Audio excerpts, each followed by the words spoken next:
people's brains literally get on the same wavelength and sync up emotionally when they listen to music. It really seems that music is that universal language that tunes our brains to feel closer and more connected to one another. Hi everyone, welcome back to my channel. For those of you who don't know me, my name is Anna, aka NeuroGalMD. As many of you know, I'm a neurologist who loves making videos about the brain and health. I also love music, so I like reacting to music videos because I feel that music is really good for the brain, and it also helps to connect us by listening together. And connection in this modern world is something that we could always use more of.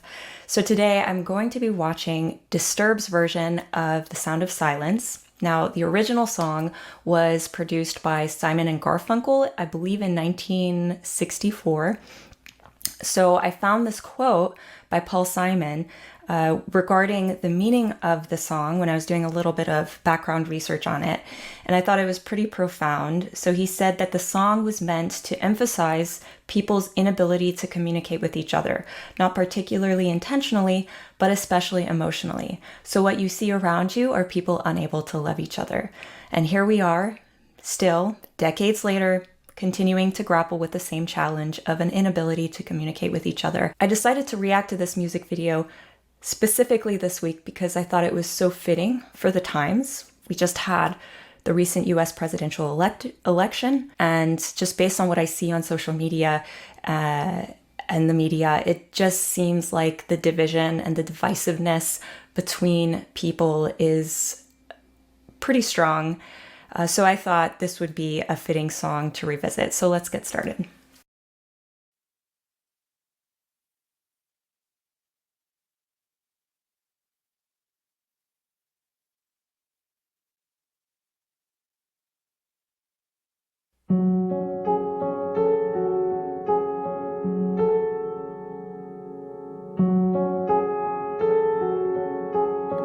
Hello, darkness, my old friend. I've come to talk with you again, because a vision softly creeping left its seeds while I was sleeping, and the vision that was planted in my brain still remains within the sound of silence. In restless dreams I walked alone, narrow streets of... Lots of imagery here. It's black and white to highlight all the shadows. The scenery looks very desolate with dead trees and musical instruments, which once probably brought a lot of beauty and joy to people's lives, are now falling apart. The lead singer's voice is very haunting, and it's interesting that his eyes are closed. I think his eyes are closed. Yeah, his eyes are closed at the beginning of the song, and then he opens them up intentionally. And to me, that it's very obvious that this is a song meant to try to wake people up from their sleep. Of silence. In restless dreams I walked alone, narrow streets of cobblestone, neath the halo of a street lamp, I turned my collar to the cold and damp, when my eyes were stabbed by the flash of a neon light that split the night and touched the sound of silence. And in the naked light I saw 10,000 people, maybe more, people talking without speaking, people hearing without listening, people riding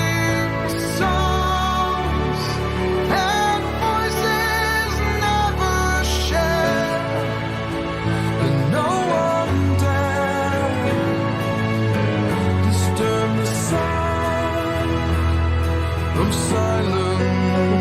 Okay. Let me stop it there. That verse, powerful. Let's pull it up. And in the naked light I saw 10,000 people, maybe more, people talking without speaking, people hearing without listening, people writing songs that voices never shared, and no one dared disturb the sound of silence. So this really is a powerful verse, which highlights how people talk. People can talk without truly connecting, and how often that happens. We don't truly talk with each other to connect. We talk at each other. We don't listen to each other.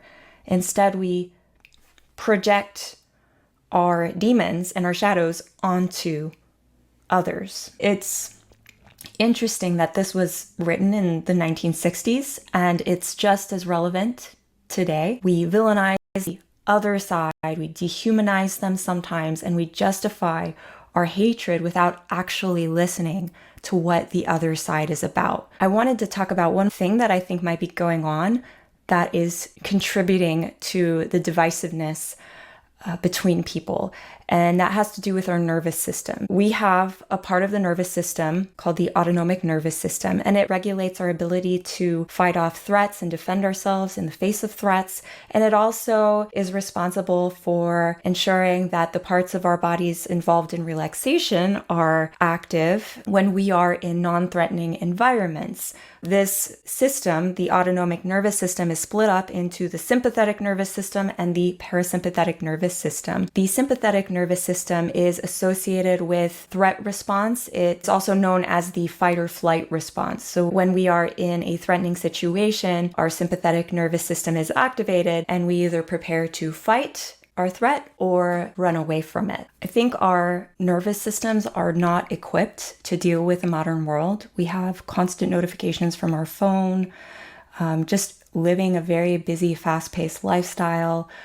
It just chronically activates our sympathetic nervous system.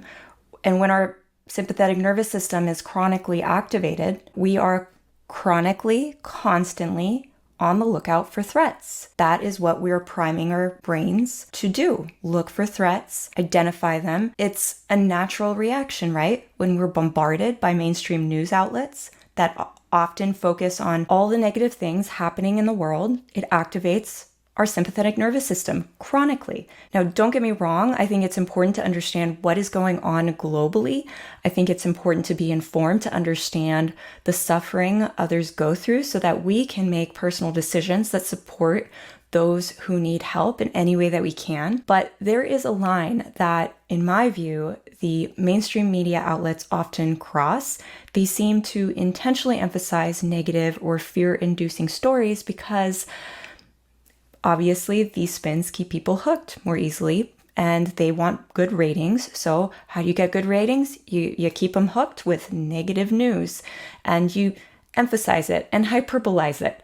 So when we're exposed to a constant fear-driven news cycle, it chronically activates the sympathetic nervous system and is detrimental to our mental and physical health. It keeps us in a constant state of fight or flight, and it primes our nervous system for any potential threats so that we can protect ourselves. Now, the other part of the nervous system, the parasympathetic nervous system, it has two main branches. It's the ventral and the dorsal parasympathetic nervous system branches. So the ventral parasympathetic nervous system is activated when we're relaxed, when we're joyful, when we're open to connection. This ventral activation primes our bodies and brains for pro-social, compassionate bonding and behavior. So how do we promote activation of the ventral parasympathetic nervous system that fosters compassion and listening and emotional connection? There are so many ways. Music is one way. You can limit your screen time, your scrolling on social media. Spending time in nature is a huge way to activate that parasympathetic nervous system, because nature, being exposed to the nature sounds and nature visually, has a very calming effect on our nervous system. You can engage in creative activities, meditate, pray, go to spiritual or social gatherings, and most importantly, if you want to activate that ventral parasympathetic nervous system, you have to rest. Resting is so underrated, but it's really important for our nervous system because it allows us to reset our nervous systems.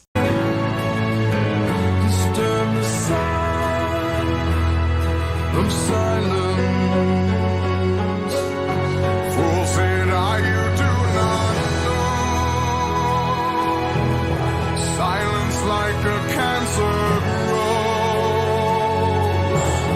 Hear my words that I might teach you. Take my arms that I might reach you. But my words, like silent raindrops, fell That voice. and echoed in the wells of silence. And the people bowed and prayed. This imagery is so powerful. We have this group of people standing together, holding pieces of music. And to me, that emphasizes how unifying music can be.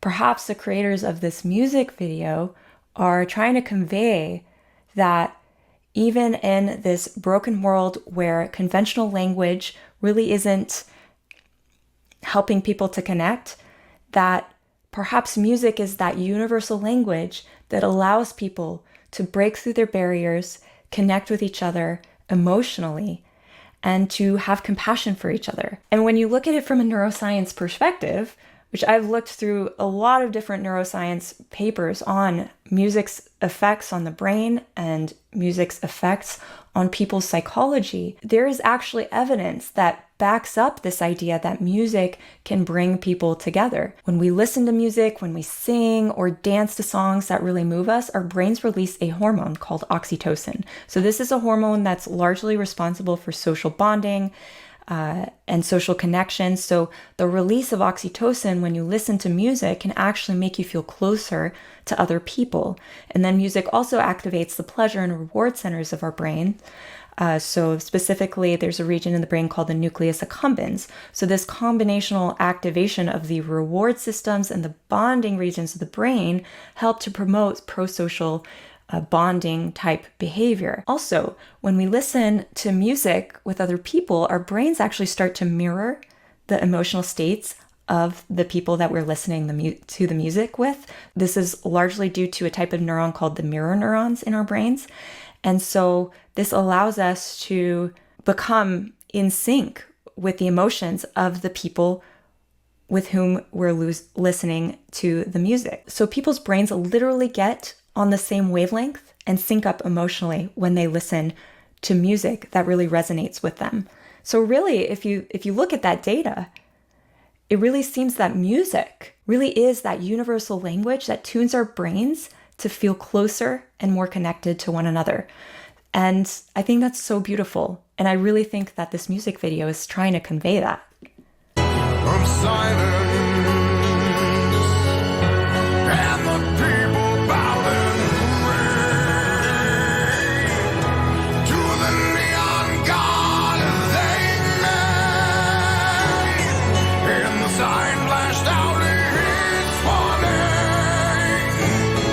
and the words that it was forming. And the sign said the words on the prophets are written on the subway walls, in tenement halls, and whispered in the sound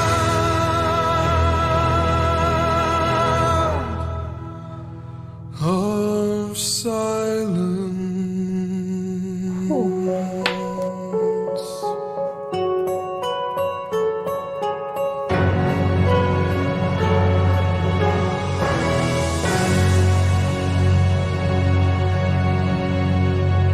Oh my God. That was incredible. Thank you so much for recommending this song.